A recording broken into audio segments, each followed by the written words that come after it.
চট্টগ্রামে আয়ারল্যান্ডের বিপক্ষে দ্বিতীয় ম্যাচের আগে উইকেটটা পরীক্ষা নিরীক্ষা করে দেখছেন পিচ কিউরেটর জাহিদ রেজা বাবু এবং টনি হেমিং।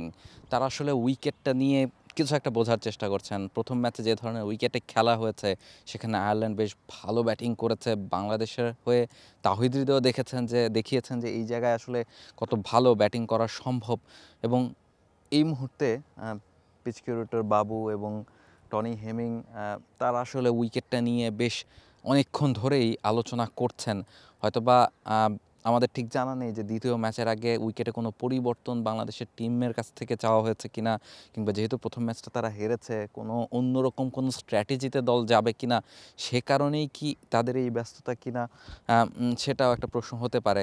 তবে যে অবস্থায় এই মুহূর্তে বাংলাদেশ দল রয়েছে সেটা খুব একটা সুখকর না, কারণ এর আগেও বাংলাদেশ ঘরের মাটিতে তাদের যে হোম সিরিজটা ওয়েস্ট ইন্ডিজের বিপক্ষে সেটা টি-20 সিরিজটা তারা হেরেছে, এবং গতকালকে আয়ারল্যান্ডের বিপক্ষে প্রথম টি-20 ম্যাচটাই বাংলাদেশ হেরেছে এবং টানা তৃতীয়বার অর্জন করেছে দেশের সেরা সুপার ব্র্যান্ড স্বীকৃতি বসুন্ধরা টিস্যু। একেবারে লড়াই করতে পারেনি ম্যাচের অনেকটা শুরুর দিকেই তারা আসলে ম্যাচটা ছিটকে গেছে। বাংলাদেশের ব্যাটাররা একবারে শুরুতেই একরকম স্যারেন্ডার করেছেন। তাহিদ হৃদয় জাস্ট একটা দুর্দান্ত ইনিংস খেলে হারের ব্যবধানটা হয়তো বা কমিয়েছেন, কিন্তু বাংলাদেশ আসলে ম্যাচে ছিল না একটা লম্বা সময় ধরে।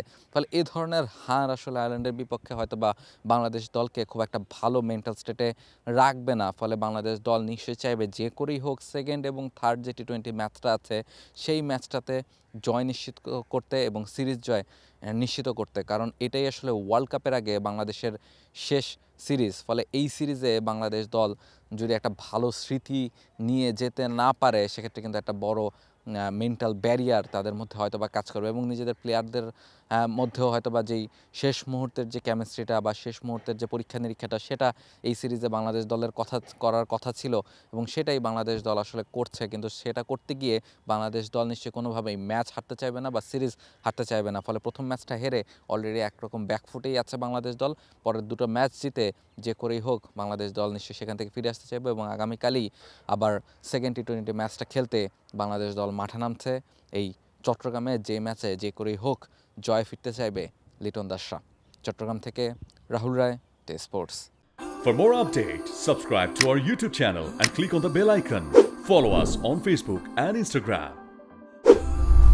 Download T-Sports app to enjoy exciting games and highlights. Visit tsports.com.